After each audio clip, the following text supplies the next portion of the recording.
Сәлем достар, менің каналыма қош келдіңіздер. Бүгін осындай керемет үй жағдайында холодец жасайтын боламыз. Өте дәмді болып шығады. Қыстың күндері үнемі жасаймын осы тәсілменен.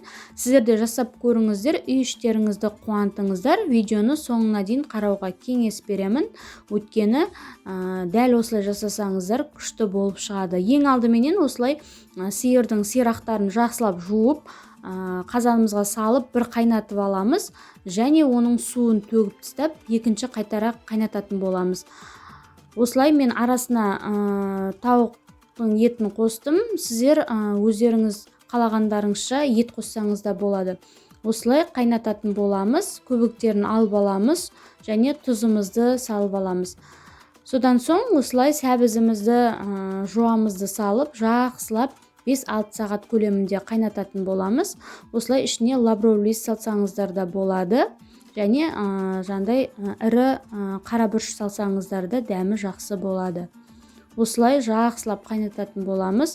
Біздің сирақтарымыздың еті сыпырылып түсіп қалғанша осылай қайнау керек, жұмсақ болып. Содан соң осылай сүзіп алып,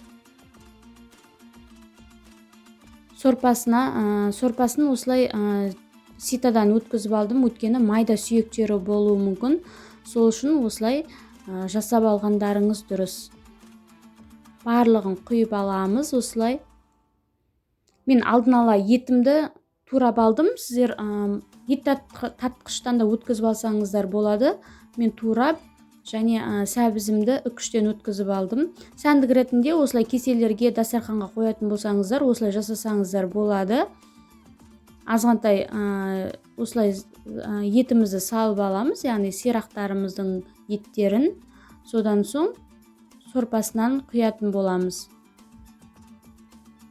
Өте әдемі болып шығады.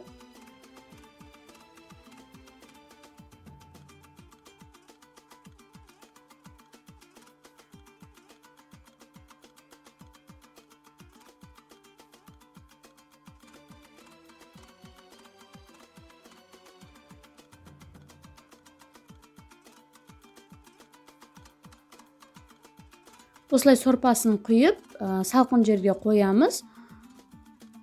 Енді біздің жаңа туралған сәбізімізбенен етімізді қазанымыздағы сорпамызға салып, жақсылап араластырып, отқа қоямыз қайнағанша. Содан соң үлкен тарелкамызға, яғни табағымызға барлығын салатын боламыз. Осылай үйге осылай жасасаңыздар болады, жеуге.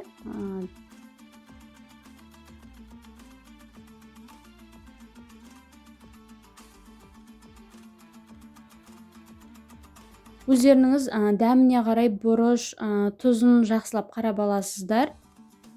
Менің салғаным түспей қалыпты. Енді осыны отқа қойып, бір қайнатып, осындай тарелкамызға, яғни табағымызға құятын боламыз. Және салқын жерге қойып, қатырып алатын боламыз. Өте дәмді болып шығады. Тойымды әрі витаминдерге бай, балдарға керемет ас деп ойлаймын.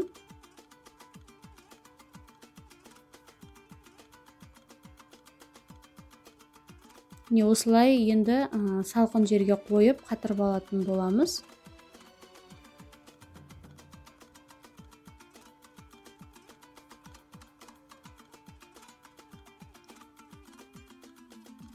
Мінекей біздің холодецтеріміз қатып, өте күшті, мөлдір болып тұр.